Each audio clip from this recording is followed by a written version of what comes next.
आगे कवि कहता है कि निर्भय स्वागत करो मृत्यु का, मृत्यु एक है विश्राम स्थल।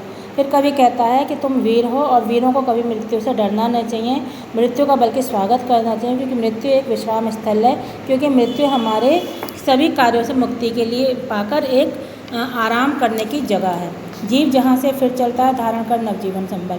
मतलब मृत्यु के बाद क्या होता है कि जीवन खत्म हो जाता है, यानी विश्राम मिल जाता है। उसके बाद हम प्रत्येक प्राणी दोबारा नया जीवन लेकर आगे बढ़ता है। मृत्यु एक सरिता है जिसमें श्रम से कातर जीव नहाकर, और मृत्यु एक नदी की तरह है जिसमें हम लोग जो हैं जैसे हम शरीर को साफ़ करने के लिए नहाते हैं, नदी में नहाते हैं, फिर उसके बाद वस्त्र बदलते हैं, उसी तरह नदी की जीवन रूपी नदी में हम नहाकर फिर से नए जन्म के लिए आगे बढ़ते हैं। फिर नूतन धारण करता काया रूपी वस्त्र आकर। जिस तरह हम लोग अपने पुराने वस्त्रों को उतार कर नए वस्त्र पहनते हैं, उसी तरह हमारी जो ये तन है, पुराना तन छोड़कर हमारी आत्मा जो नए शरीर में धारण, नए वस्त्र रूपी शरीर में नए शरीर रूपी वस्त्र को धारण करती है और आगे बढ़ती है।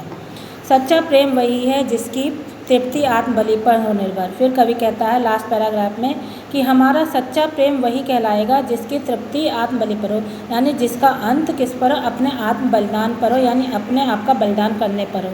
त्याग बिना निष्प्राण प्रेम है, करो प्रेम पर प्राण न्यौछावर। क्योंकि जो भी प्रेम है वो प्रेम बिना त्याग के बिना प्राण का कहा जाता है। बिना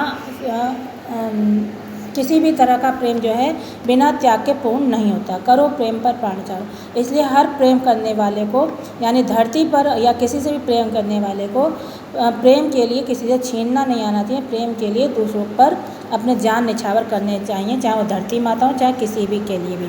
देश प्रेम वह पुण्य क्षेत्र, तो इसमें सबसे पहला हमारा देश प्रेम है, जो पुण्य क्षेत्र है, जो सबसे पहला हमारा पुण्य क्षेत्र यानी स्थान है। अमल असीम त्याग से विलसित, जिसको लिए हम अपने देश के लिए हमेशा त्याग करने में बढ़े रहते हैं। आत्मा के विकास में जिसमें मनुष्य होती है विकसित। और देश प्रेम करते हुए हम जब देश का विकास करने के लिए कार्य करें तो हमारी आत्मा का विकास होगा, और जिससे हमारी मनुष्यता बनी रहेगी और मनुष्यता का भी विकास होगा। इसी के साथ पाठ समाप्त हुआ। आशा करते हैं आपकी समझ में आ गया होगा।